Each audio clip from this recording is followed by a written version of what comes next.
சென்னையை தொடர்கிறதா டெல்லி பூதம். அந்த மாதாங்க அதாவது சென்னை அணிக்கு ஒரு மிகப்பெரிய பூதமாக தான் பின்னாடி தொத்தி வராங்க என்றே சொல்லலாம். ஒரு பீடத்தனமாக. அதாவது டிசி இதுவரை ஜெயிச்சதே கிடையாது. ஆனால் சிஎஸ்கே கிட்ட பிரதானமாக ப்ளே பண்ணி ஜெயிச்சாங்க. அதிக ரன் ரேட் வித்தியாசத்தில் வின் பண்ணி சிஎஸ்கே நெட் ரன் ரேட்டை குறைச்சாங்க. ஓகே ஃபார்முக்கு வந்துட்டாங்க அப்படின்னு நினச்சோம். ஆனால் கேகேஆர் கிட்ட பழைய திருடி பக்கத்து வீட்டை திருடிங்கிற மாதிரி வந்த வேகத்தில் வந்துட்டு தோத்துட்டு போயிட்டாங்க என்றே சொல்லலாம். மோசமான தோல்விங்க.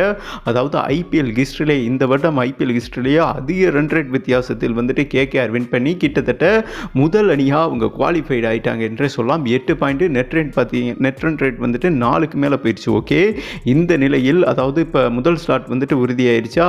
சிஎஸ்கே 3வது ஸ்லாட்டில் இருக்காங்க. எல்எஸ்ஜி, குஜராத் அண்டு ஆர்ஆர் இவங்க வந்துட்டு பின்தொடர்ந்து வராங்க. உங்களுக்கே தெரியும் எல்எஸ்ஜி டீமில் அந்த மாயங்க் யாதவ் பவுலிங் வந்துட்டு ஒன்றுமே பண்ண முடியல. அதே மாதிரி கேகேஆர் ஆர்ஆர்லாம் வந்துட்டு என்ன சொல்கிறது பிரதானமாக ப்ளே பண்ணுறாங்க என்றே சொல்லலாங்க. இந்த ரீசனால் அதாவது டெல்லி டீம் வந்துட்டு நமக்கு ஏதோ ஒரு சதி பண்ணுறாங்க என்றே சொல்லலாம். சனிப்பணம் தனியாக போகாதுன்னு சொல்லுவாங்க இல்லையா, அந்த மாதிரிதாங்க இவங்க 7.5 இழுத்து விடுறாங்க சிஎஸ்கே டீமுக்கு. இந்த நிலையில் நம்ம டெஃபினட்டாக வந்துட்டு எஸ்ஆர்ஹெச்சை வின் பண்ணலைன்னா வெள்ளிக்கிழமை அந்த 4வது ஸ்லாட்லேருந்து கீழே இறங்குற வாய்ப்பு கூட வரும் என்றே சொல்லலாங்க. அந்தளவுக்கு டிசி 7.5 இழுத்து விட்டு போயிட்டாங்க. என்ன சொல்கிறது, இன்றைக்கி கேகேஆர் முதல் பேட் பண்ணாங்க. ஐபிஎல் 16வது மேட்ச்னு நினைக்கிறேங்க. நரைன் அந்த சங்கிலி நரைனும் சரி அண்டு ரசியலும் சரி, அதாவது ஒருத்தவன் அடித்தாலே உடம்பு சோர்ந்து போயிடும். படுறவன் போகிறவெல்லாம் அடித்தா என்னங்க ஆகுறது, அவ்வளோதான். அதாவது டிசி பவுலர்ஸ் வந்துட்டு படுத்துட்டாங்க. அவங்களால எந்திரிக்கவே முடியல. சோர்வாக தான் பேட் பண்ணவே வந்தாங்க. 272 ரன் இமாலய டார்கெட் செட் பண்ணாங்க என்றே சொல்லலாம். ஐபிஎல் ஹிஸ்டரியில் செகண்ட் ஹையஸ்ட் ஸ்கோர் என்றே சொல்லாங்க. ஓகே, அதாவது இவர் 7 சிக்ஸர் 7 பவுண்டரி யார் போட்டாலும் டம்முன்னு சிக்ஸர் படார் சடார்னு சங்கிலி நரைன் வந்துட்டு வீசுறாப்பில் என்றே சொல்லாங்க. 30 பந்தில் 85 அண்டு இவர் ரிசர்வ் பண்ணிட்டு ஒரு லூஸான கேப்டனாக இருப்பார் போலங்க.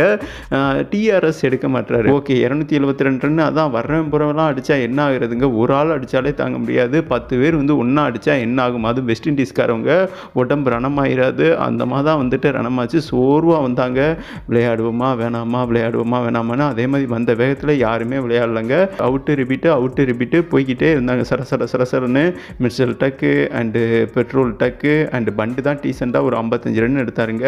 மற்றபடி அந்த சிப்ஸ் ஒரு 54 ரன் அடித்தாங்க. சும்மா அதாவது மனசை தேத்திக்கிட்டாங்கன்னு வைங்களேன்.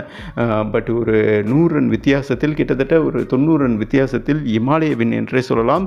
இதன் மூலம் வந்துட்டு முதல் ஸ்லாட்டை உறுதி பண்ணிட்டாங்க கேகேஆர். இன்னும் அதாவது ஒரு 3 ஸ்லாட்டு தாங்க உறுதியாக இருக்குது. அதிகாரப்பூர்வமாக இவங்க டிசி வெளியேறிட்டாங்க அண்டு பிபிகேஎஸ் வெளியேறிட்டாங்க. ஆர்சிபி அண்ட் எம்ஐ வந்துட்டு வெளியேறிட்டாங்க என்பது குறிப்பிடத்தக்கதுங்க. இனிமேல் சிஎஸ்கே தோத்துட்டாங்கன்னா இந்த ஆர்சிபி எம்ஐ இவங்க நிலைமை தான் வரும். எஸ்ஆர்ஹெச்சோட பிரதானமாக நம்ம வின் பண்ணியே ஆகணுங்க. வின் பண்ணி ஒரு ஸ்டேபிளான இடத்துக்குள்ளே வருவாங்களா பாயிண்ட் டேபிளுக்குள்ளே, இல்லாட்டினா ரொம்ப கிரிட்டிக்கல் சுச்சுவேஷன் ஏற்படுமா. மேலும் இந்த வருடம் ஐபிஎல் 17வது சீசனில் எந்த 4 டீம் குவாலிஃபைடு ஆவாங்கன்னு நினைக்கிறீங்க? உங்களோட கருத்தை போட்டு விடுங்கன்னு சொல்லிட்டு வீடியோவை கம்ப்ளீட் பண்ணுறேங்க.